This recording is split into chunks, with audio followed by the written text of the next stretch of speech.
guys, and welcome back to another episode of Change Wired podcast. My name is Angela Shurina. I'm your host. I'm your partner in change, personal and collective transformation, your executive master health, sleep, stress management, and high performance coach, and just someone who's really passionate about what we can achieve as humans, our potential, unlocking and using more of it, and creating better world every single day with the fact that we are living in it. I was just walking outside and thinking to myself, I think just like everything else in nature, this like natural drive to evolve, we are a part of our process. And it's very natural once we get beyond survival and once we're in a good place of thriving to want to grow, to evolve, to get better, and to contribute to the betterment of the place all around you. I feel like that's what we are made of. Besides that, by the end of today's podcast, you're going to learn 5 mindset strategies or tools, how to shift your attention, how to shift your focus, how to shift your thinking process so then you get better and better outcomes in your life versus having the kind of mindset or inner dialogue that holds you back or keeps you in the loop that isn't moving you forward. And how did I get to learn those 5 mindset strategies? A combination of things. Reading a lot of book on psychology, on coaching, on self-development, on different therapeutic approaches like CBT, ACT, motivational interviewing, listening to a lot of podcasts from Navy SEALs, high performance coaches, reading their books, working in coaching for 18 years with a lot of high performing leaders and seeing them transform themselves and people around them and their mission when using and applying these tools. So that's how podcasts like this came to be.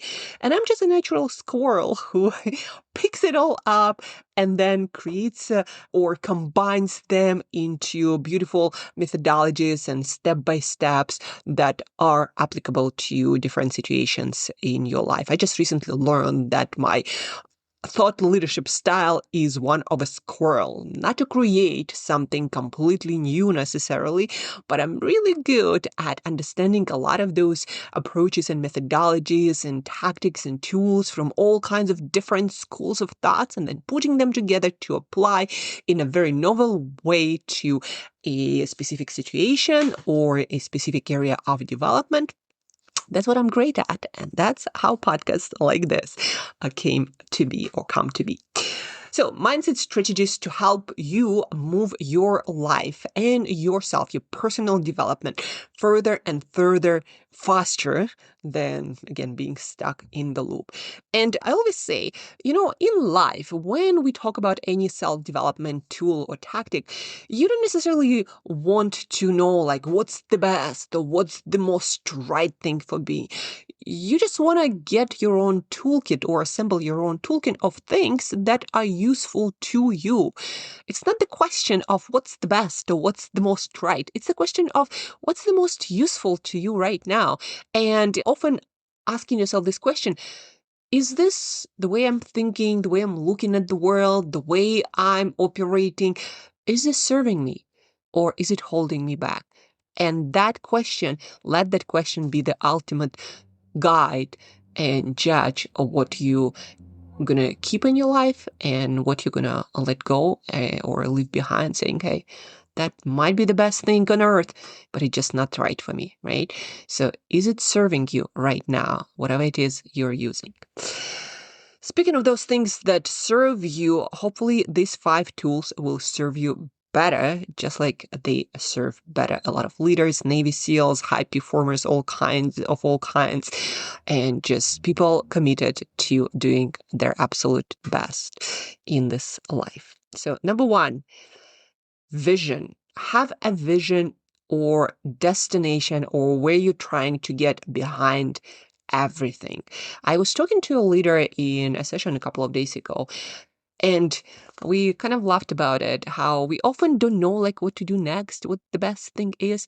But somehow our brain is quite good at when we set the vision, when we sort of draw a picture of where we want to arrive, whether that's a conversation, a business deal, or negotiation. When we draw a picture, hey, this is where I'd like to be on the other side. Our brain is actually really good at giving us a sense of what can be a better strategy from everything that we know, right?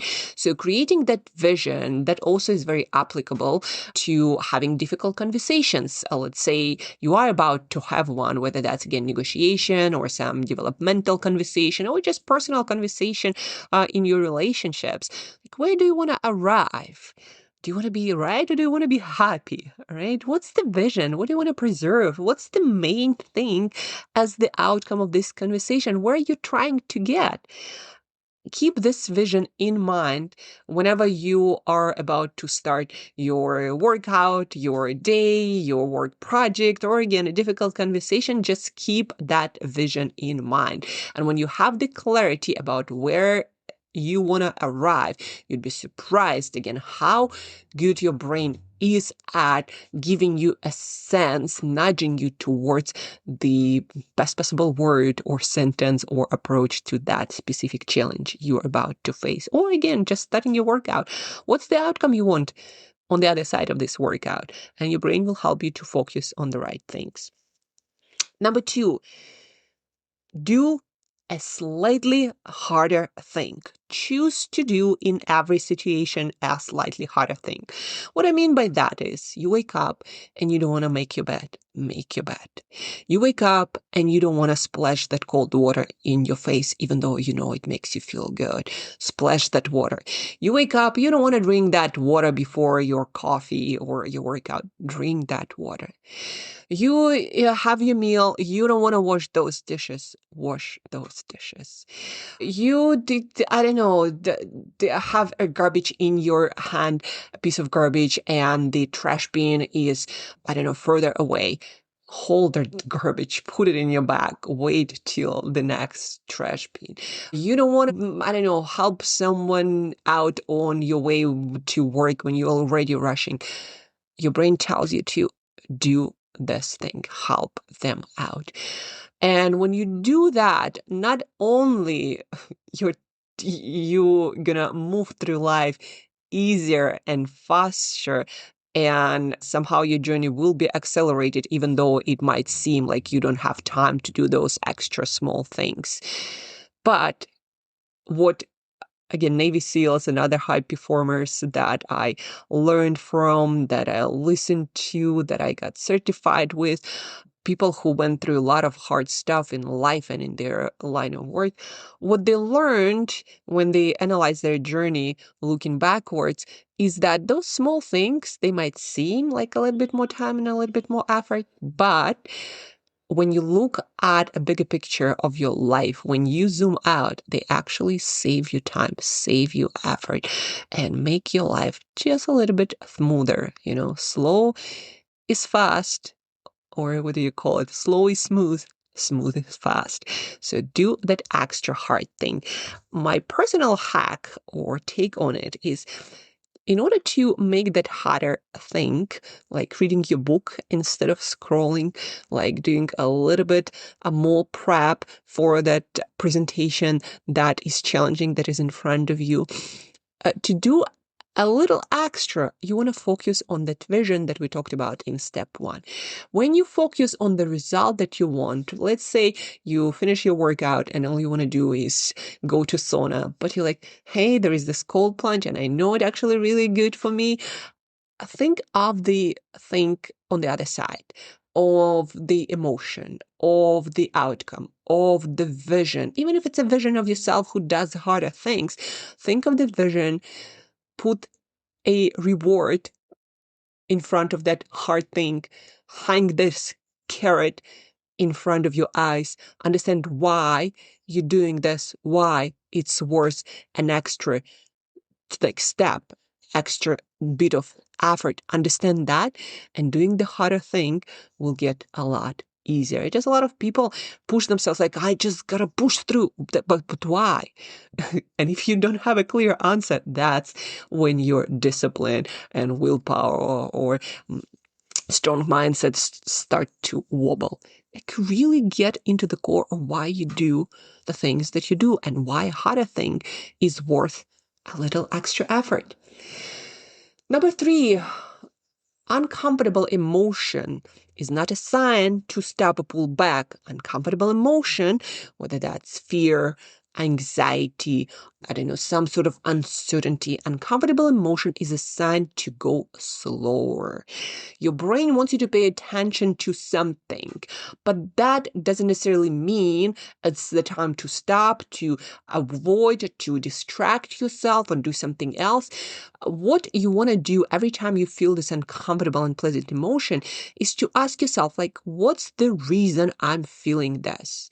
And what do I need to maybe learn more or investigate? Or maybe it's the sign to lean in and it is uncomfortable because you've never done it and you're about to break the pattern that has been keeping you stuck for ages, right?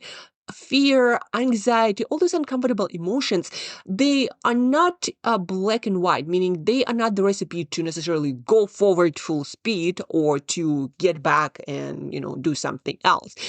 They are the signs, and that's again based on my 18 years of coaching and learning from people wiser than myself. Those uncomfortable emotions are a sign to look into what's in front of you a little bit deeper and ask yourself, why am I feeling this? And what would be the step that I'm either proud of or that moves me towards where I want to grow, where I want to go, what I want to create in my life. So negative emotion, uncomfortable emotion, it's not a sign to stop and pull back and do something else. It's a sign to look into it. Like, why am I feeling this? And what is the step that I need to take to move me where I want to go? Number 4, have a script. For whatever it is you want to do and you're not sure how to do it, whether that's that difficult conversation or managing a team or working the project that you've never worked before, have a script means there are people who've done it before. There are books, there is AI, there are people you can reach out to. There are so many playbooks which are better than yours because they come from more experience. So don't go blind. Don't reinvent the wheel. Don't just play dumb like you're not living in the most connected and knowledge accessible information full kind of world. Look in what's already there. There is a manual how to cook a perfect pancake or omelet, or how to ride a bike, or how to start a business. Like, for every single challenge you're battling with, there is a playbook. Hey, it might not be the most customized to you and personalized thing, but I'm sure it is better than just going blindly and throwing things against the wall, seeing what's gonna stick. Like, there are better playbooks. So try them out before you go completely blind into the thing. But also don't forget to have a vision. Back to step number 1, what it is you're trying to achieve. That will help you to actually choose a better playbook and judge whether what you're trying working for you or not working for you, right? So have a script, get some sort of script. Number 5, take ownership. And I feel in my practice with other leaders, I often see that people really confuse what taking ownership, especially leaders, like what taking ownership is all about. Taking ownership of your life, of things in your life, is not about trying to control the uncontrollable outcomes or what others do. No, it's focusing predominantly on what you can do. Let's say it's a difficult conversation you are about to have. Like, you don't know what the other person wants. You don't know what kind of mood or energy the other person gonna come into this conversation. You don't know what they're gonna say. But you can work on putting yourself in the right state of mind, of energy, and having clear vision. You can control how you're you're going to start this conversation. You can control what's going to happen when you're going to hear what you don't want to hear. You can control what questions you ask. You can control whether you're going to be a more patient one or more impatient one. Those things you can control. So take ownership of those things, right? Or whenever there is an awkward or uncomfortable situation, ask yourself, what can I do better for creating a better possible outcome? Not like what the other person should do, or they should say this or do this, or etc., or other people need to follow the plan, etc. Like, what can you do? Because that is the only thing you ultimately can control. The outcome, you cannot control it fully. You can only influence it by the actions that you take. Other people, you're also not in control of other people, no matter whether you lead them or manage them or superior to them. You can't control other people. You can't even control your cat. It will resist you with all its willpower. So taking ownership, again, what I learned from like amazing leaders that I work with, where leaders still get it wrong. When we say take ownership, it doesn't mean try to control everything, even yourself. It means do your best to take actions and manage your thinking process, your emotions, how you organize the environment, how you prepare it. Do your best to create, to influence the best possible outcomes that you want. And that again goes back to step number one: have a vision where it is you're trying to get. What is the outcome you're trying to create? Where you want to go? What is the more favorable outcome that you want to influence? And then take those actions, do what you can, and then let go of the rest, because it's never in your control, never gonna be, never was. And that is what taking ownership is all about. Before we sum it up and review the full 5 strategy list, don't forget, guys, to please share this podcast with at least one other person who might be struggling with their inner conversation, with their inner life, and maybe they don't have the best mindset that propels them forward, but instead a lot of things in their mind that keeps them stuck, right? Better mental models is one of the most powerful toolboxes that will shape everything else that you feel and you end up doing. So share better mental models with other people, so together we can create more forward momentum and evolution and more positive impact and influence in the world. And now back to the episode and recapping the episode. Number 1, have a vision of the outcome that you want, no matter what you do, whether that's your workout, your sleep, or a hard conversation. Number 2, do a slightly harder thing, not trying to figure out a shortcut and going for the easy thing, right? And to make it easier doing a slightly harder thing, have a vision in mind. Why are you doing this? What's it all for? Number 3, uncomfortable emotion, not a sign to stop, to distract yourself, to get back, to avoid it. It's a sign to slow down and look into what's happening, why it's happening, and what it is that you want to have on the other side of that situation. Number 4, have a script. Do not reinvent the wheel. You'll have chance to figure things out and personalize and customize. But when you're starting something, check out other people's playbooks. There is good stuff out there. And AI makes it more available than ever. And number 5, take ownership. And again, not in a sense of trying to control everything and everyone, which is beyond your control, but focusing what you can do, what you can influence with your actions. That's it for today, guys. Hope this podcast episode has been incredibly useful to you. Share, review, rate. That helps to reach more people, so together we can create more personal and collective evolution and positive impact. And till next time, keep growing.